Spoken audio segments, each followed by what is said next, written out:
Today's the day, everybody. We're doing a room tour. Cue the intro! So the first ball python that I'll be showing you today is a beauty. Her name is Zlata, and she is a beautiful banana pie.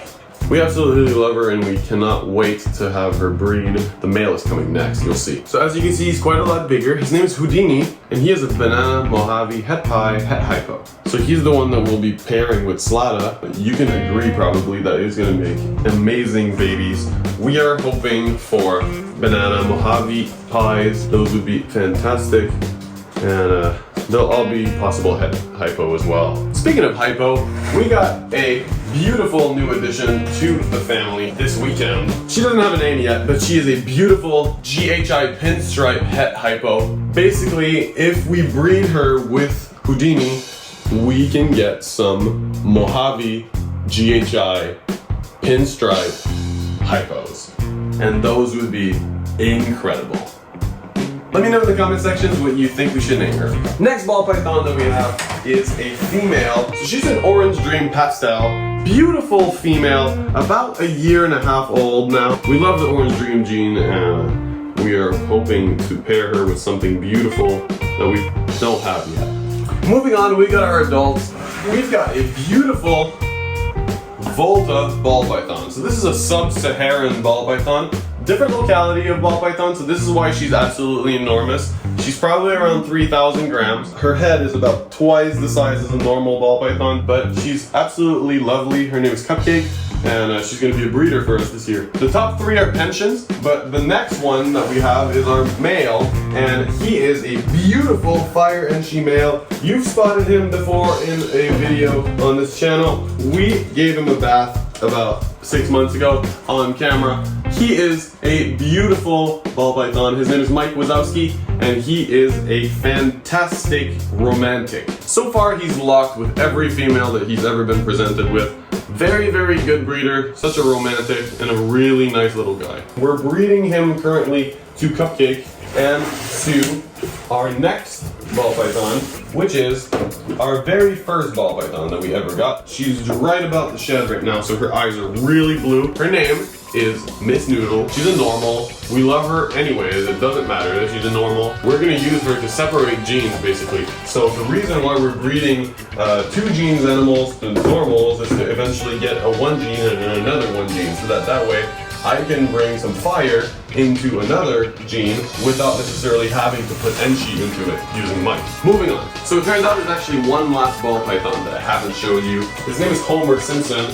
We decided not to breed him and to keep him for an education animal. So we're going to be doing some birthday parties and some schools and some presentations everywhere with reptiles to show how beautiful and intelligent these animals are. So he's a spider calico, super pretty. We would love to breed some more calicos, but definitely not in this circumstance. It's a beautiful morph. It actually, that's the reason for the white that's crawling up the sides right here, all the way almost to the half of his body. So very cool morph. But it is mixed with the spider gene. This one is actually not super bad, but he does display some of the behaviors like this. We're gonna put him back and keep going. For our next animal, we have our one and only corn snake. His name is Pogo. Pogo for corn dog is corn snake. You understand. We like puns around here. He's an example of that. He's an oak teeth, and he's an absolute pleasure to work with. Look at the ventral scales on this. Super beautiful. They look like dominoes. I think they are amazing. I love corn snakes. I think they are a really cool snake to interact with. They love wrapping around stuff. Look at how he's wrapping around my finger right here super tightly. And they're super good for a beginner to keep. All right, Pogo, back home. Woo! Moving on, we've got our red iguana Mini. So it's spelled Mini like Minnie Mouse, but it's actually because she's miniature. She was kept in a much smaller enclosure than this. This is an 80-gallon standing up, and she was kept in a 40-gallon horizontally. Right now, it's still a temporary enclosure. We're planning to build her something that's probably around this tall and double the width. So it's gonna be really cool. Make sure to tune in to see how that project turns out. All right, so we're gonna open the door right here. She's super nice. Oh, she's got some stuck shut right now. Okay. I'll help her.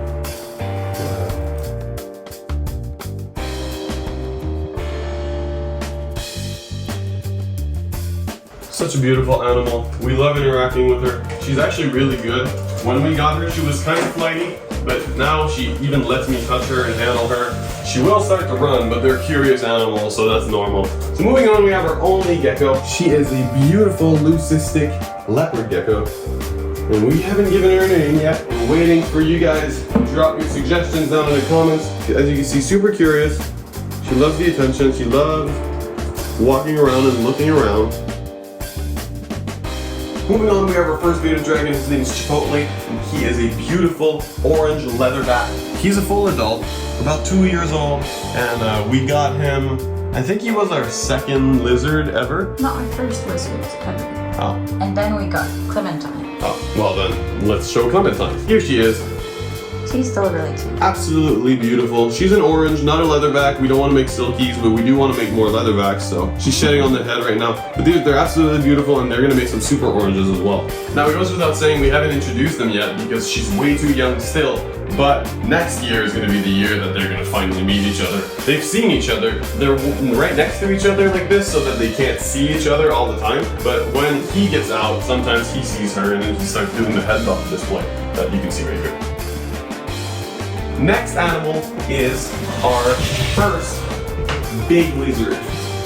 Come here. So this guy is named Pepe, and he is our black and white Argentine Tegu. He's only about 2 years old. He's got a beautiful orange belly right here, and he is quite docile for an adolescent. He will let me pet him on the head and whatnot. He doesn't like being held that much, but he does enjoy free roaming, so it's very cool. We're gonna put him back. Maybe when he gains some mass, he'll feel a little bit more comfortable being in people's arms. Now we're on the other side of the room. Our first animal right here is our smallest animal of all. And he's absolutely gorgeous. He's an Omens Lacerta, and they're very, very nice, super smart animal, very trusting. As you can see, my hand is right next to him, and I can even touch him on occasion, but sometimes he doesn't want to, like right now.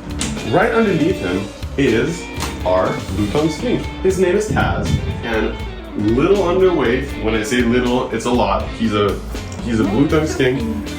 He's very underweight, but we got him maybe a month ago. He's been eating fantastic.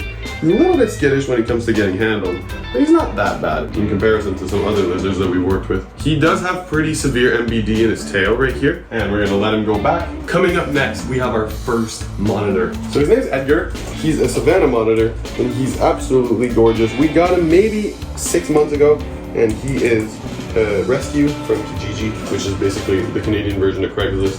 But I actually chilled with him maybe for about an hour this morning, right here in the room, and he was free roaming. Super nice. You want to go down? Oh, go down. If you want. As you can see, he's very grabby. This is going to leave some nice marks, but he is super docile. He doesn't bite, he doesn't whip. He's very nice. He lets me pet him. Super, super cool animal. Basically like a reptile dog. Now we're gonna put it back. And he loves it.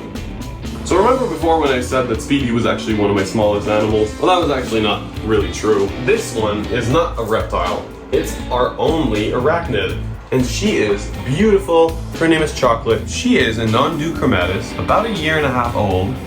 Super beautiful bird-eating spider. She's not really at the stage where we can interact with her yet. Super, super, super territorial, and she will attack my tweezers when I feed her, so it's a work in progress. Coming up next, we have our 2 Euromastics. So the first one is the one that I had on my shoulder at the beginning of the video. Her name is Autumn. Very, very cute Nigerian Euromastics. Super docile. She likes getting handled. We're working on the tail thing, but she's actually getting pretty good. She's okay with being handled. So we're going to be breeding her in the next season. This is our male Euromastix. He doesn't have a name yet, but he's super, super pretty. But when he gets out, you see he's actually kind of nice. He doesn't really fuss. He's also shedding right now. He's got some problems, not gonna lie to you. He's got some scale rot right here on the tip of his mouth right here and the tip of his nose, making his mouth kind of open all the time. He's a little bit of a sad example. We're gonna put him back because he's afraid. Up next is one of our favorites. It's actually Roxanne's favorite. So she's a super red Argentine Tegu. Beautiful, about 3.5 years old.